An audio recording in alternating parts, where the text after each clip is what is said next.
The Republican Party is allowing Donald Trump to operate under the premise that he can grow up to be Vladimir Putin. Vladimir Putin and the other authoritarian leaders around the world are the idols of Donald Trump. This clip is basically going to outline my premise for making that statement. Trump has courted questions about connections to and surprising sympathy for Russia's government and leader. There was his repeated criticism of the NATO alliance and threats to undo it, his hiring of Paul Manafort, close ally of Ukraine's former Russia-backed dictator, who recently resigned under scrutiny for his work for that client. And the fact that that dictator, when they kicked him out, ran straight back to Russia because he was Putin's puppet, just like Trump is at the present time. And his suggestion that Russia hacked Hillary Clinton's emails, to name just a few. He's been comparing Putin favorably to President Obama since the GOP primaries. He also is a person that kills journalists, political opponents, and invades countries. Obviously, that would be a concern, would it not? He's running this country, and at least he's a leader, you know, unlike what we have in this country. Yeah, but again, he kills journalists that don't agree with him. Well, I think our country does plenty of killing also, Joe. Trump was even singing Putin's praises back in 2014, right in the middle of Russia's semi-covert invasion of Ukraine, against all international norms. All turned up an interview he gave Fox News on April 12th of that year, less than a month after Russia formally annexed Crimea, drawing condemnation from around the world, and literally days after armed men raised Russian flags over occupied government buildings in eastern Ukraine. He's done an amazing job of taking the mantle, and he's taken it away from the president. And you look at what he's doing, and so smart. When you see the riots in a country because they're hurting the Russians, okay, we'll go and take it over. And he's really going step by step by step. And you have to give him a lot of credit. Interestingly, on the Miss Universe pageant, we just left Moscow. He could not have been nicer. He was so nice and so everything. But you have to give him credit that what he's doing for that country in terms of their world prestige is very strong. Last thought, who's the better leader?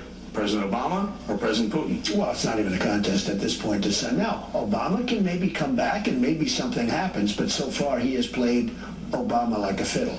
Who knows? No, Putin has played you like a fiddle. Obama invades Alberta to even up the score.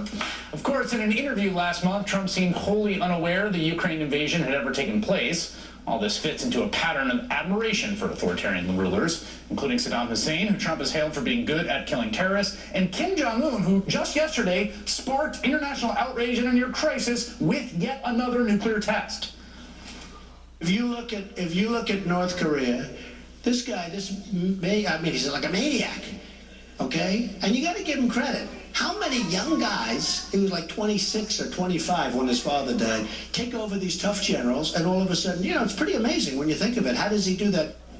How does he do it indeed? Amid palpable discomfort with Trump's Putin comments among certain Republicans this morning, his campaign manager, Kellyanne Conway, went into damage control mode. They're not praising them, so he's not praising them so much as saying that we'll work with people. Anybody who wants to help stop the advance of ISIS will be welcome in a Trump-Pence administration to do so. Well, he's saying he's a stronger leader than Barack Obama seems to be praising Vladimir Putin. What he said was he's seen as stronger in his country, and he also said, if you pull the whole quote, he said he doesn't agree with that form of government. But Kelly, he was praising him. He was praising him for being a strong leader. On Twitter, conservative commentator and Trump backer Hugh Hewitt sought to translate Trump's remarks into something a little more palatable. Putin's an evil man, POTUS a good but incompetent man. Putin has served his country's national interest better. But it is worth considering for a moment just how well Vladimir Putin has served his country's national interest. It's thanks to his invasion of Crimea and eastern Ukraine, and lest we forget the downing of Malaysia Airlines Flight 17, which killed 298 passengers and crew. The international community imposed extensive sanctions on Russia, crippling its economy. For the past several years, Russia has systematically dismantled its independent media, consolidating news and information under state-controlled organs. On top of that, 34 journalists have been murdered in Russia since the year 2000, according to PolitiFact. Likewise, political opposition leaders and dissenters, most famously Boris Nemtsov, gunned down last year in the shadow of Moscow's Red Square, and Alexander Litvinenko, who died in 2006 after drinking tea poisoned with a radioactive isotope. On his deathbed, Litvinenko accused Vladimir Putin of ordering him killed.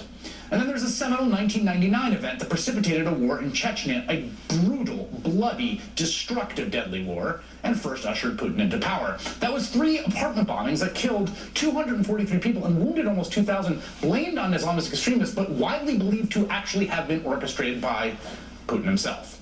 Joining me now, Masha Gessen, who wrote a fantastic biography of Putin, The Man Without a Face, The Unlikely Rise of Vladimir Putin. She has a new book out, Where the Jews Aren't. Masha, you were the one person I wanted to talk to over the last 48 hours as I watched this bizarre news cycle develop. What is your reaction to seeing Mike Pence and Donald Trump praise the strength of Vladimir Putin? Well, it's frightening. I think I understand what they're saying, and what they're saying is that they want to be that kind of leader, right? They want Trump to control the country, as you said.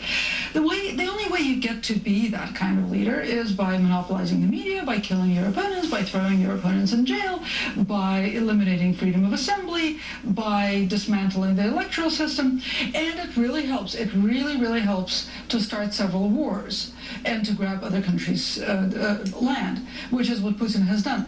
So I think this is, I'm a great believer at taking politicians at their word, because I think a lot of the time we'll look for a subtext when actually they're saying exactly what they mean to be saying. And I think that Donald Trump and Mike Pence now are saying exactly what they mean to be saying. They want to be that kind of leader. That seems perfectly believable. Yeah, the kind of leader that kills or imprisons his political enemies or anybody that doesn't think like them or agree that they're right, and subvert their own sense of right and wrong. Yeah, that sounds like Donald Trump to me.